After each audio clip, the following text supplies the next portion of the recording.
What is going on, everybody? Welcome back to the channel. My name is Pastor Gains, and I have been working on an intellect sorceries build for the last 2 weeks for patch 1.07, and I think I've come up with something really awesome and really fun to play. I am a strength player by heart, so using sorceries just didn't feel great to me, so I have made some form of battle mage hybrid with a lot of really cool sorceries that does immense amount of damage to bosses and is really fun to use when there's a lot of enemies around as well. So the first question is this good? Is this build worth your time? Is this build something that you want to do yourself? Well, I think yes. I think this is something that is going to be so fun for you to use and overall just going to make the game really enjoyable because it really takes all the hard out of the game, if you ask me. So sit back, relax, enjoy the build, and let's get into it. So, what makes this build tick? We're going to get into the talismans I'm using, the spells I'm using, the order you need to use them in. We're going to look at some gear that I'm wearing as well, and I'm going to tell you where to get all the items that I'm currently wearing in the game. So, we're going to start out here with the items that I'm using in terms of weaponry. I am using the Academy Glintstone Staff at plus 25. It has an intellect scaling of S and a strength scaling of D. It has a sorcery scaling of 373.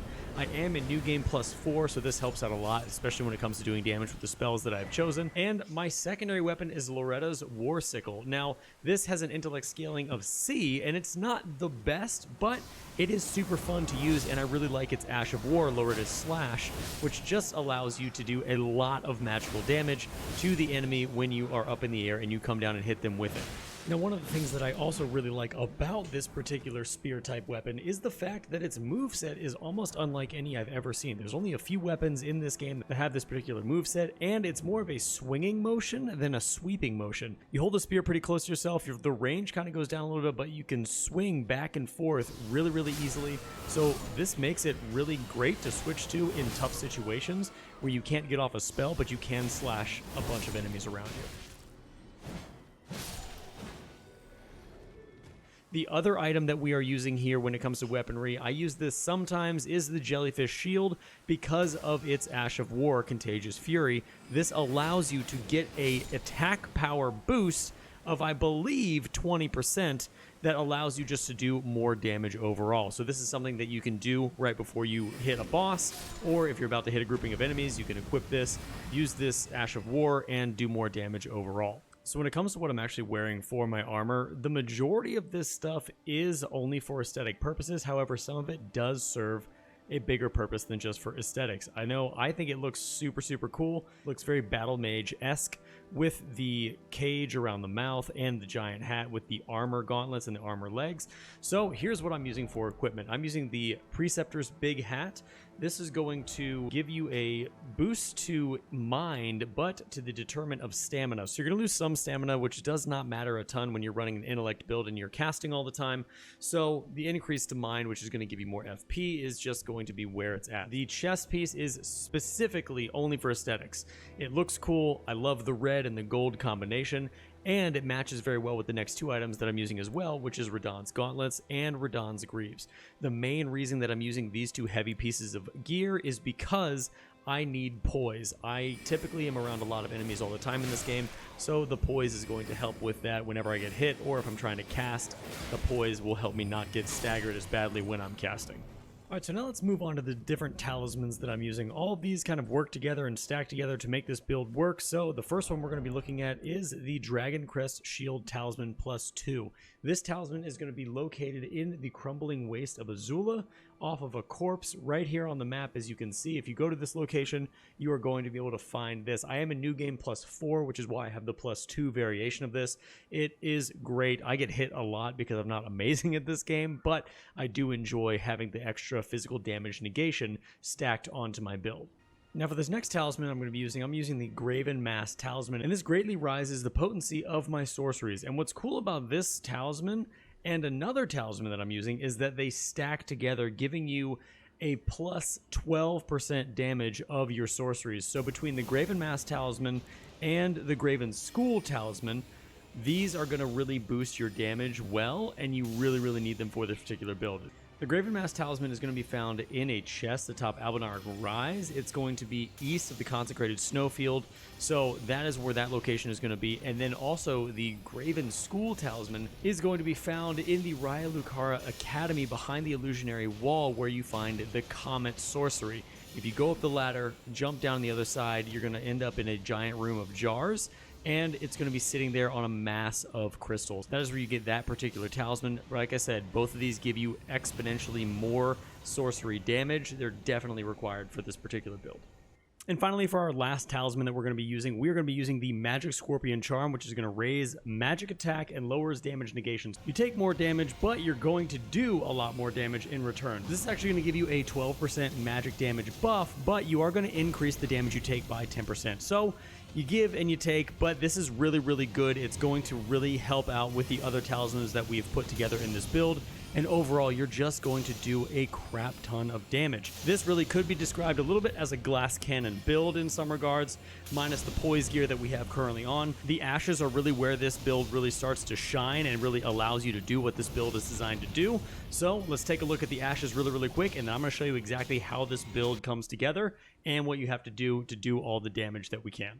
Alright, so when it comes to the ashes, we're going to look at 3 different ashes that I've really found excel with this particular build. Obviously, we're a caster, so we need some beefcakes to be in front of us to take all the damage so we don't get hit and we don't die. So the first one we're going to be looking at here is the Ancient Dragon Knight Kristoff at plus 10. Now, Kristoff is, for lack of a better term, an all-around beast. He has some very, very cool abilities. He has a lot of lightning abilities, and he has a yell ability that blasts people away and knocks people down. So overall, he is a great choice for a caster to partner with, because he'll sit there and do as much damage as possible to everybody while also throwing in some ranged attacks and throwing down aggro on the battlefield, so you don't have to worry about getting hit.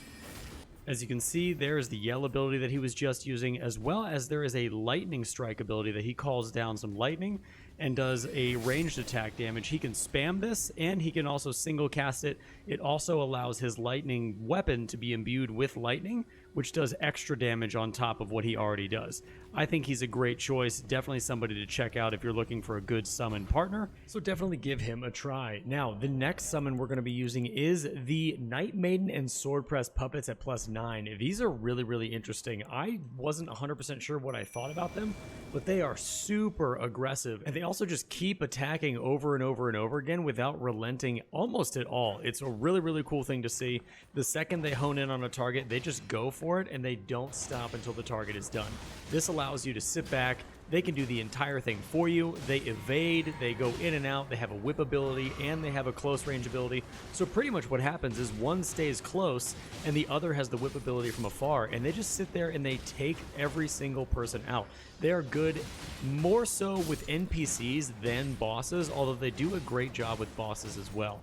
We're going to go down here, kill a few of these guys just so you can see them in action, and then we'll move on to our final set of ashes that I think is one of the best, if not the best, to use with the caster class. Alright, and rounding us off with our third set of ashes, and potentially the best ashes to use for a caster class, is the Great Shield Soldier ashes. These ashes are incredible. It summons 5 Great Shield Soldier spirits, and they sit there. They look a little bit scrawny, but don't let them fool you. The second that you get called into battle, I'm going to aggro a bunch of these guys down here to show you exactly what I'm talking about. They will hold aggro for everybody. They will sit there, get everybody's attention, and all you have to do as a caster is sit back and just do damage. These guys really, really excel in boss fights. They're okay against NPCs.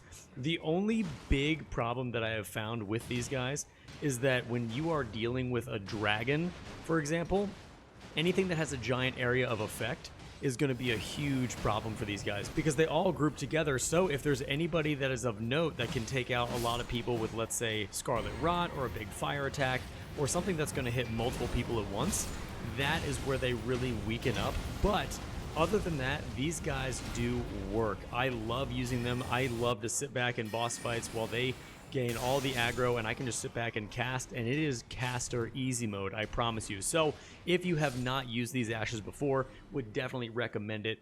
Definitely worth a try. And for our Flasks of Wondrous Physic, we are using the Cerulean Hidden Tier, which eliminates all FP consumption, which pretty much means if you are using FP it's not going to take it away. It's super awesome. And also the Magic Shroudling Cracked tier. This is going to temporarily boost magic attacks, which on top of everything else that we are boosting is just going to give us even more damage. So this was a no-brainer. And finally, before we get into how the actual build works and how you should use it, here are the spells that I'm using. Adula's Moonblade is absolutely phenomenal for every single situation. I'm using Terra Magica because that's going to give you that magic buff that you're going to use to buff yourself before you go into boss fights or into situations with a lot of enemies. I'm using Star Shower, which is pretty much just a pursuing spell anytime someone's running away or anytime that I need to just get a bunch of spells out at one time. This is going to work for me. The Oracle Bubble is incredibly overpowered. I don't know how nobody is talking about this. The Oracle Bubble does so much damage.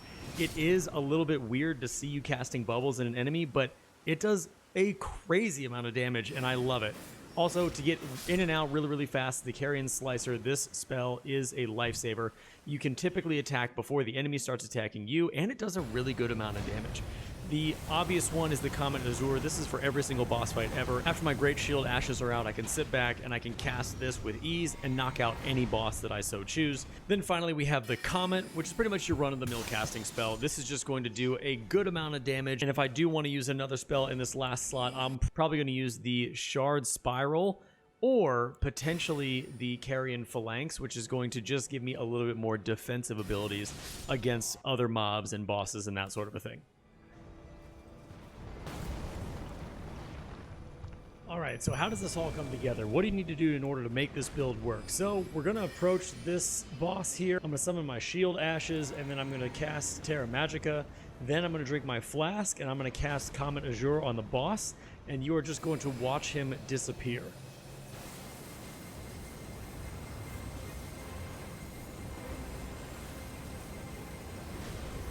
And it is just as simple as that. And the very last thing, these are the stats that I'm currently working with. I am a new game +4. I am level 260. I have 75 vigor, 69 mind, endurance is at 26, strength is at 20, dexterity is at 23, intelligence is maxed out at 99, faith is 10, and arcane is 20. Alright guys, and that is it for the video. I really hope you guys enjoyed. I loved making this guide. It was a lot of fun for me. The next guide I'm going to make is going to be a strength guide for 1.07, so make sure to keep an eye out for that. But if you enjoyed the content, make sure to smash that like button, hit the bell notification so you can know when I'm making more content. And guys, as always, until the next time, I'll see you then.